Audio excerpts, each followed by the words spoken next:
munaasabad ballaaran oo ay soo qabanqaabiyeen jaaliyadda Somaliland ee dalka Sacuudi Arabiya laguna soo dhaweynayay wasiirka maaliyadda dowladda Somaliland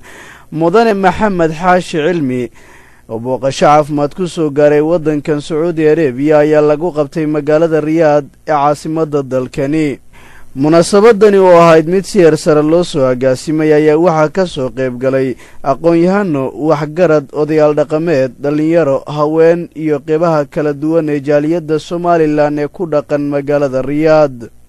wasiirka maaliyadda dowladda Somaliland mudane Maxamed Xaashi Cilmi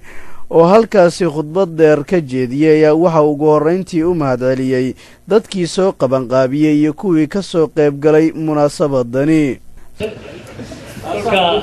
anagoo aad idinku mahadnaqay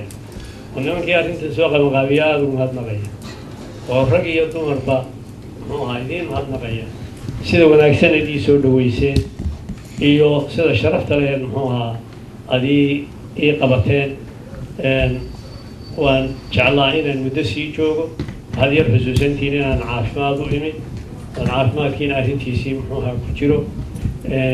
laakiin muddo go-ana dee waa inaan ku noqdaayo fiisihii ayaa isna muxuu ahaa kolkaa mandaqa shardiyo aan islahaa atagtid iyo dhulalaan gaadhi aad gaadhi islahaa iyagana ma gaadhi karayo. sidoo kale wasiirka maaliyadda dowladda Somaliland mudane Maxamed Xaashi ayaa waxa uu ka hadlay muddadii xilka ay hayeen isagoona tilmaamay in guulo waaweyn ay ku tallaabsadeen inta dhimanna dadaal ay markaasi ugu geli doonaan sidii ay ugu guulaysan lahaayeen. mar wasiirka la weydiiyey dhimista cashuuraha qaar oo dowladda Somaliland ay qaado ayaa waxa uu kaga jawaabay kolka dhaqaalaha dalku wixii dalka u kordhaya waa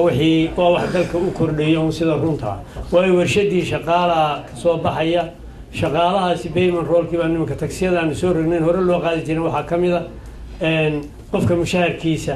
oo muxuu ahaa la cashuuro, waxaa ka mid ah macaash waxaa ka mid ah muxuu ahaa sales tax oo kolkuu qofku soo dejiyo alaab uu dabeetana keeno berbera uu cid ka sii iibiyo dee sales tax waa muxuu ahaa ayaa meeshaa ku ajibay. kolkaa cashuuro doora oo aanaan berigii hore qaadi jirin oo aanu iminka qaadnaana muxuu ahaa way jiraan, laakiin waxaanu ku tala jiraa waxaanu dhinnay cashuurihii aanu islahayn waa xaddaaf waanu dhinnay inta badan. gabagabadii munaasabadaasi oo ahayd mid si heer sare loo soo agaasimay ayaa waxay ku idlaatay jawigii loogu talagalay.